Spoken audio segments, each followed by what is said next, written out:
ఆంధ్రప్రదేశ్ రాష్ట్రంలో ప్రతి కుటుంబానికి ఫ్యామిలీ బెనిఫిట్ కార్డు ఇవ్వాలని ప్రభుత్వం నిర్ణయించింది. ఆధార్ కార్డు తరహాలోనే బెనిఫిట్ కార్డు ఉండనుంది. ఫ్యామిలీ బెనిఫిట్ మేనరిటింగ్ వ్యవస్థపై సచివాలయంలో గురువారం ముఖ్యమంత్రి చంద్రబాబు నాయుడు సమీక్ష నిర్వహించారు. రాష్ట్రంలోని ప్రతి కుటుంబానికి ఫ్యామిలీ కార్డు ఇవ్వాలని నిర్ణయం తీసుకున్నారు. ప్రభుత్వం అందిస్తున్న స్కీమ్లు సహా అన్ని వివరాలను ఫ్యామిలీ కార్డులో అందుపరచనుంది. ప్రభుత్వం త్వరలోనే పాపులేషన్ పాలసీ తీసుకురావాలని సమీక్షలో సీఎం అధికారులకు సలహా ఇచ్చారు. దీనిపై మరింత సమాచారాన్ని మా ప్రతినిధి బసవరాజు అందిస్తారు. చెప్పండి బసవరాజు. రాష్ట్ర ప్రభుత్వం సరికొత్త పాలనకు శ్రీకారం చుట్టినట్టు మనకు తెలుస్తా ఉంది. ఇప్పటికే రేషన్ అందుకుంటున్న కోట్లాది మంది ప్రజలకు స్మార్ట్ కార్డులు పంపిణీ చేశారు.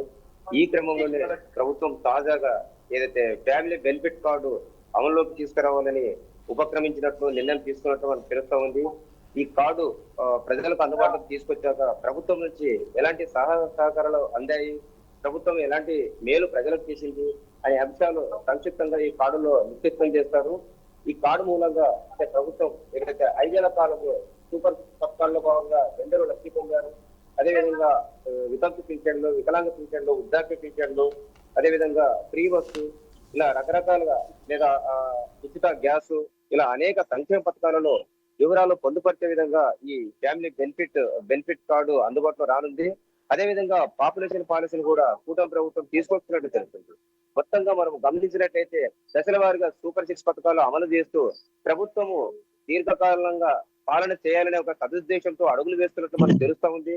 గతంలో ఏదైతే విధ్వంస పాలన జరిగింది, రాష్ట్రమంతా కుంటుపడింది, అభివృద్ధి ఎక్కడ జరగలేదన్న నేపథ్యంలో కూటమి ప్రభుత్వం మరో 10 ఏళ్ళు అధికారంలో ఉంటే అమరావతి కావచ్చు, పోలవరం కావచ్చు, ఇతర అభివృద్ధికి సంబంధించిన అనేక అంశాల్లో ఖచ్చితంగా అయితే ముందడుగు ఉంటుందని భావించిన ముఖ్యమంత్రి నారా చంద్రబాబు నాయుడు ఈ ఐడియా లేదా ఈ ఆలోచన చేసినట్టు తెలుస్తుంది. ఈ ఫ్యామిలీ బెనిఫిట్ కార్డు అమలుకు వచ్చిన నేపథ్యంలో అనేకమైన ప్రజలకు సంబంధించిన ఆరోగ్య సమస్యలు కావచ్చు, అదేవిధంగా ఉచిత పథకాలు కావచ్చు, అదేవిధంగా ఇతరత్ర లోన్స్ కావచ్చు, లేదా ప్రభుత్వం నుంచి సబ్సిడీ రుణాలు కావచ్చు, ఇలా అనేక అంశాలు కూడా అందులో పొందుపరిచి స్పష్టంగా ప్రజలకు తెలిసే విధంగా లేదా ప్రజలు వాళ్ళు తెలుసుకునే విధంగా అంటే 5 ఏళ్ల కాలంలో ప్రభుత్వం నుంచి ఏ సంస్థలు ఏ బెనిఫిట్ అందారు, ఏ రకమైన బెనిఫిట్ రైతులు కావచ్చు, కార్మికులు కావచ్చు, ఇలా అనేక రంగాల్లో పనిచేస్తున్న అసంఘటిత కార్మికులందరికీ కూడా ప్రభుత్వం నుంచి లబ్ధి చేకూరే విధంగా ఆ లబ్ధిని వాళ్ళు తెలుసుకునే విధంగా, అదేవిధంగా వచ్చిన లబ్ధితో ప్రభుత్వానికి రుణపడి మళ్ళీ ప్రభుత్వాన్ని గెలిపించే విధంగా ఉంటుందని భావించిన కేబినెట్ ఈ నిర్ణయం తీసుకుంది. మరి ఈ బెనిఫిట్ ఏదైతే ఫ్యామిలీ బెనిఫిట్ కార్డు మూలంగా అంటే రాష్ట్రంలో ప్రజలు ఆలోచన ఎట్లా ఉంటుంది లేదా వాళ్ళ యొక్క స్పందన ఎట్లుంటది అనేది మనం ముందు చూడాల్సి వచ్చింది. మొత్తం మీద కూటమి ప్రభుత్వం అయితే ఇప్పటి వరకు అంటే సూపర్ 6 హామీలు మన ఫ్రీ బస్ ఇచ్చిన తర్వాత ప్రజల్లో కొంత అంతకుముందు సూపర్ 6 హామీలు లేట్ అయినాయి, ఆలస్యం చేశారనే కొంత అసంతృప్తి ఉన్నా కూడా ఇటీవల సంపద సృష్టించి లేదా ఆర్థిక వృద్ధిని లేదా ఆర్థిక గండం నుంచి బయటపడుతున్న కూటమి ప్రభుత్వం ఒక్కొక్కటిగా చేస్తున్న నేపథ్యంలో ప్రజల్లో కూడా కొంత సానుకూల స్పందన కనిపిస్తా ఉంది. మరి అదేవిధంగా ఈ వర్షాలకు సంబంధించి ఏదైతే ఎడతెరపి లేని వర్షాల కారణంగా రైతాంగం చాలా వరకు నష్టపోయింది, ఉల్లి రైతులు ప్రధానంగా చాలా దారుణంగా నష్టపోయారు. దీనికి సంబంధించిన కూడా సబ్సిడీ కోరుతున్న పరిస్థితి. మరి ఇవన్నీ కూడా ప్రభుత్వం దృష్టిలో పెట్టుకొని అంటే అన్నదాతకు ఇన్పుట్ సబ్సిడీ కావచ్చు, లేదా పంట రుణాలు కావచ్చు, ఏ రకమైన సహాయం చేసినా కూడా ఫ్యామిలీ బెనిఫిట్ కార్డులో నమోదవుతాయి, పొందుపరచబడతాయి.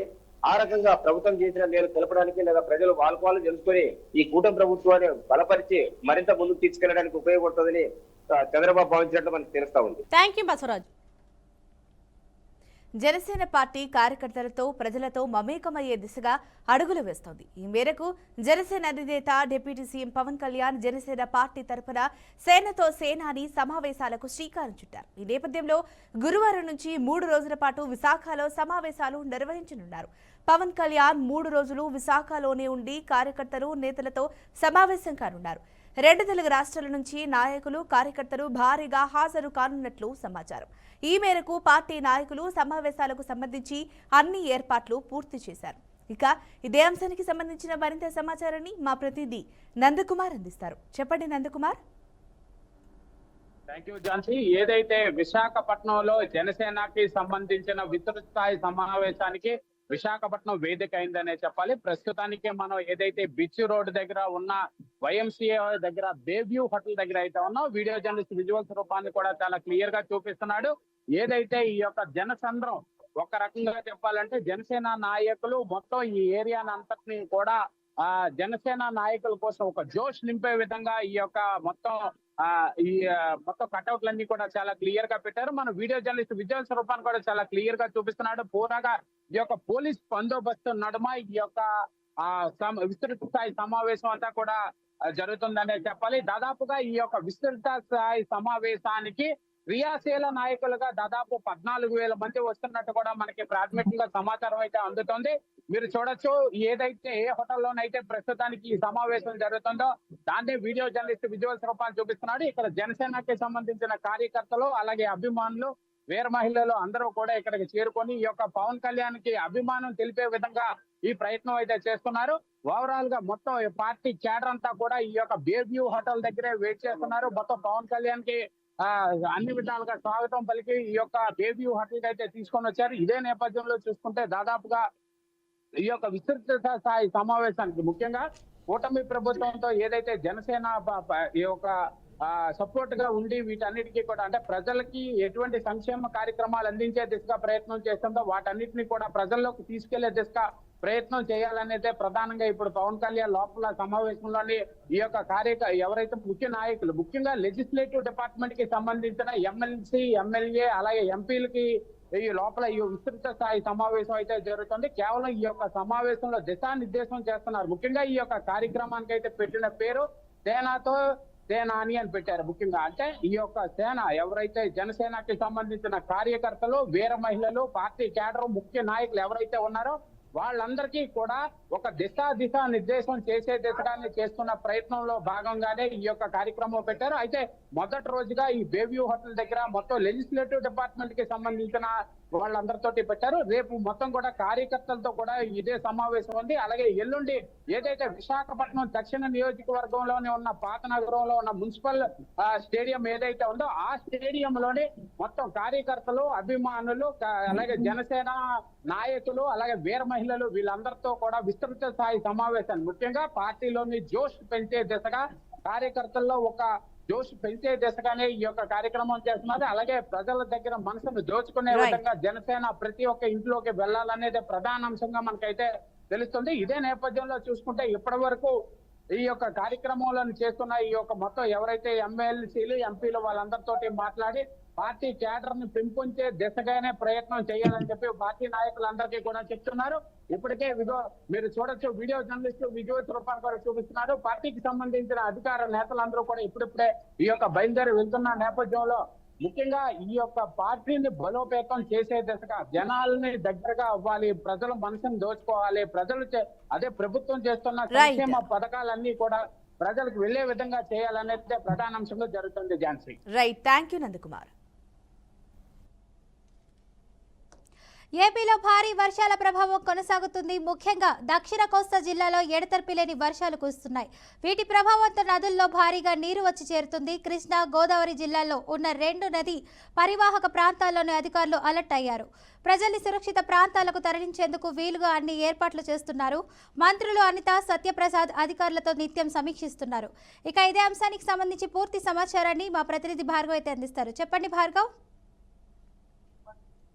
రైట్ ఝాన్సీ, ఏదైతే గడిచిన వారం రోజులుగా అటు ఏపీ ఇటు తెలంగాణ 2 రాష్ట్రాల్లో కూడా భారీగా వర్షాలు కురుస్తున్న నేపథ్యంలో అయితే ముఖ్యంగా మన ఏపీ వ్యాప్తంగా చూసుకుంటే కనుక భారీ నుంచి అతి భారీ వర్షాలు అయితే చాలా చోట్ల కురుస్తున్న పరిస్థితి అయితే కనబడుతుంది. ముఖ్యంగా మనం చూసుకున్నట్టయితే అటు శ్రీశైలం డ్యామ్కి భారీగా సుమారుగా 3.62 లక్షల క్యూసెక్ల భారీ వరద నీరు అయితే ఇప్పటికే తరలిస్తున్న నేపథ్యంలో అక్కడున్న ఏదైతే ఇప్పుడు ప్రస్తుతం ఉన్న నేపథ్యంలో అక్కడున్న వినాయక చవితికి సంబంధించి అక్కడున్న విగ్రహాల నిమజ్జనానికి ఎటువంటి జాగ్రత్తలు తీసుకోవాలి, అన్ని రకాల జాగ్రత్తలు కూడా తీసుకోమని చెప్పారు. అంతేకాకుండా లోతట్టు ప్రాంతాలు ఏవైతే ఉంటాయో వారందరినీ కూడా అప్రమత్తం చేసిన పరిస్థితి. మరోవైపు ఏదైతే మన రాష్ట్ర కేంద్రమైన విజయవాడ కృష్ణా బ్యారేజ్ దగ్గర కూడా భారీగా వరద నీరు పోటెత్తుంది. మరోవైపు బొడమేరుకి సంబంధించి ఎటువంటి ప్రమాదం కానీ లేదు, దానికి సంబంధించి ఎటువంటి ఆపద కూడా లేదు. దాని పట్ల అన్ని రకాల చర్యలు తీసుకున్నట్టు కూడా ప్రభుత్వం చెప్తున్న పరిస్థితి కదా. ఇంకోవైపు ప్రధానంగా మనం చూసుకున్నట్టయితే కనుక ఈ వర్షాలకు సంబంధించి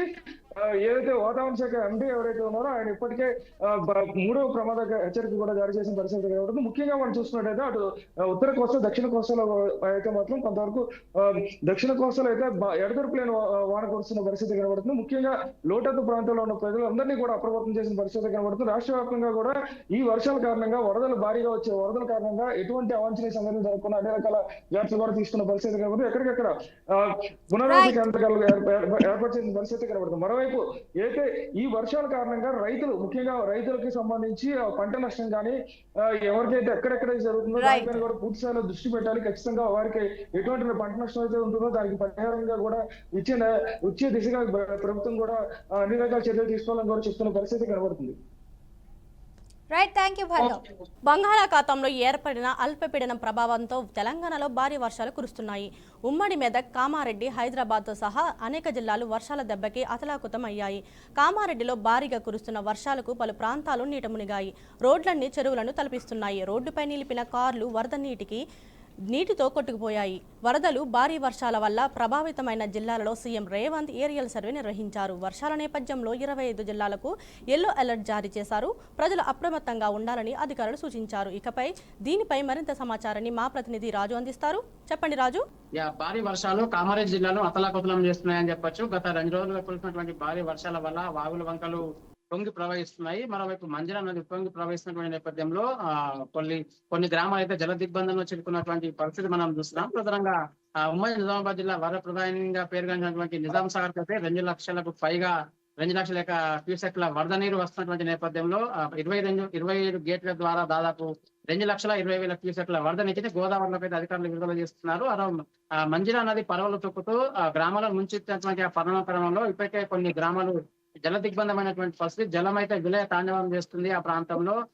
మంజీరా నది పరివాహక ప్రాంతంలో ఉన్నటువంటి ఇప్పటికే మరుపల్లితో పాటు బోరుగలతో పాటు మరికొన్ని గ్రామాలు సైతం అధికారులు ఖాళీ చేయించే ప్రయత్నం చేస్తున్నారు. పునరావాస కేంద్రాలు ఏర్పాటు చేస్తూ అధికారికంగా ప్రభుత్వం తరఫున వారికి వివిధ రకాల సదుపాయాలు కల్పించే ప్రయత్నంలో అధికారులు నిమగ్నమైనటువంటి పరిస్థితి మనం చూస్తున్నాం. మరోవైపు ప్రాజెక్టు చెంతనే ఉన్నటువంటి దిగువన ఉన్నటువంటి చిన్న పూల్ సైతం కూడా ఆ రైలింగ్ కొట్టుకుపోవడంతో పాటు ఆ బ్రిడ్జ్ సైతం కూడా కుంగిపోయినటువంటి నేపథ్యంలో అక్కడే ఆనుకొని ఉన్నటువంటి జవహర్ నవోదయ విద్యాలయ పూర్తి స్థాయిలో దాదాపు 500 మంది విద్యార్థులు అక్కడ ఉన్నటువంటి పరిస్థితి. అదే సందర్భంలో దానికి ఆనుకున్నటువంటి మోడల్ స్కూల్లో కూడా దాదాపు 90 మంది విద్యార్థులు అక్కడ విద్యను అభ్యసిస్తున్నారు. దాదాపు 600కు పైగా విద్యార్థులు అయితే ఆ నవోదయ స్కూల్ తో పాటు అదే సందర్భంలో మోడల్ స్కూల్లో కూడా అక్కడే చిక్కుపోయినటువంటి పరిస్థితి. ఎటు చూసినా కూడా వరద విలయ తాండవం చేస్తుంది. చుట్టుపక్కల వరద నీరంతా ఆవరించినటువంటి నేపథ్యంలో ఒక ద్వీపకల్పాన్ని దృశ్య కనిపిస్తుంది మనకు. మరోవైపు కామారెడ్డి జిల్లాకు సంబంధించి గత 2 రోజులుగా కురిసినటువంటి భారీ వర్షాల కారణంగా కామారెడ్డి జిల్లా తడిసి ముద్దయిపోయింది. కామారెడ్డి జిల్లా హెడ్ క్వార్టర్ తో పాటు మిగతా ప్రాంతాలన్నీ జల దిగ్బంధంలో చిక్కుకున్నటువంటి పరిస్థితి. కొన్ని ప్రాంతాల్లో చెరువులు, కుంటలు తెగిపోయినటువంటి నేపథ్యంలో వరద ఉప్పొంగి ప్రవహిస్తుంది. గునుకుల వాగులో ఇవాళ కూడా దాదాపు 10 మంది అక్కడ వరదలో చిక్కుకున్నటువంటి నేపథ్యంలో అధికారులు అయితే రెస్క్యూ టీం నిర్వహించి మరి ఆ రెస్క్యూ ఆపరేషన్ ద్వారా సురక్షిత ప్రాంతాలకు వాటిని తరలించడం జరిగింది. నిన్న బొగ్గు గుడిసె కూడా తీవ్ర స్థాయిలో కొట్టుకుపోయినటువంటి పరిస్థితి.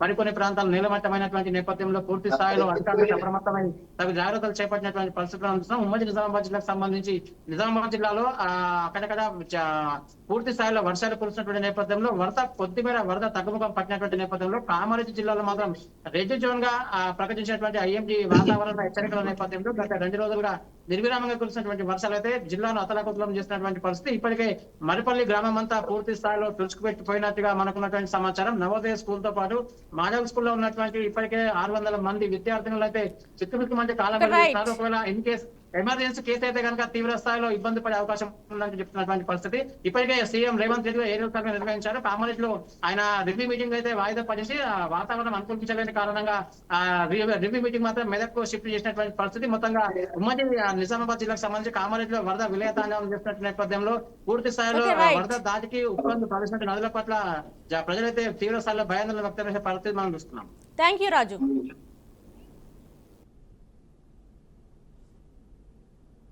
హైదరాబాద్ క్రికెట్ అసోసియేషన్ మాజీ అధ్యక్షుడు జగన్మోహన్ రావుకు హైకోర్టు బెయిల్ మంజూరు చేసింది.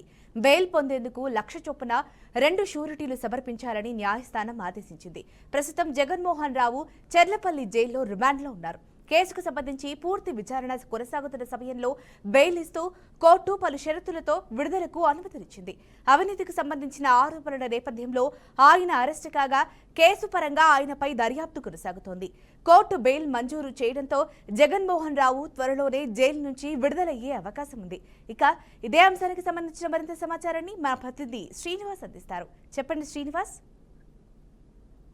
తెలంగాణలో గత కొన్ని రోజులుగా జరుగుతున్నటువంటి హైదరాబాద్ క్రికెట్ అసోసియేషన్ ఆధ్వర్యంలో జరుగుతున్న అనేక కుంభకోణాల్లో అరెస్ట్ అయినటువంటి విషయాలని మనందరికీ తెలిసిన విషయమే. తెలంగాణ క్రికెట్ అసోసియేషన్ ఆధ్వర్యంలో జరిగినటువంటి కుంభకోణంలో ముందస్తు బెయిల్ గాను ప్రయత్నం చేసినటువంటి సంబంధించిన నిందితుడికి ₹1,00,000 డిపాజిట్ తోటి కొంత ముందస్తుగా బెయిల్ కూడా రావడం జరిగింది. దీనికి సంబంధించి చూసినట్లయితే ఇప్పటికే అదే తెలంగాణ వ్యాప్తంగా గత కొన్ని రోజులుగా అనేక విషయాలలోని హైదరాబాద్ క్రికెట్ అసోసియేషన్ ప్రతిసారి గందరగోళ పరిస్థితులు నెలకొన్నటువంటి పరిస్థితి. ఈ పరిస్థితి కొనసాగుతున్న క్రమంలో కూడా నాటి నుంచి నేటి వరకు జరుగుతున్న అనేక రాజకీయ కోణాలు కావచ్చు, అనేక విషయాలలో పూర్తిగా అధ్యయనం చేస్తూ పూర్తిగా అతనికి జైలు కూడా పడడం జరిగింది. ఇదే విషయానికి సంబంధించి చూసినట్లయితే హైదరాబాద్ క్రికెట్ అసోసియేషన్ ఆధ్వర్యంలో జరిగిన అనేక కుంభకోణం అంటే డిపాజిట్స్ కావచ్చు, అక్కడ ఉన్నటువంటి అసోసియేషన్ సభ్యులకు సంబంధించిన వివరాలకు సంబంధించి సేకరించడంలోని పూర్తిగా అదే నిర్లక్ష్యం చేశారు. దీనికి సంబంధించిన అసోసియేషన్ డ్రాప్ చేశారనేది గత కొంతకాలంగా ఆరోపణలు వస్తున్నటువంటి పరిస్థితి. ఈ ఆరోపణల నేపథ్యంలోనే గతంలో జరిగిన అనేక విషయాలలో కూడా హైదరాబాద్ క్రికెట్ అసోసియేషన్ సంబంధించినటువంటి అసోసియేషన్ సభ్యులే కావచ్చు, అక్కడ ఉన్నటువంటి డైరెక్టర్సే కావచ్చు, అనేక సార్లు అవకతవకలు జరిగిన విషయాలన్నింటినీ కూడా ప్రభుత్వం కూడా గుర్తించినటువంటి పరిస్థితి.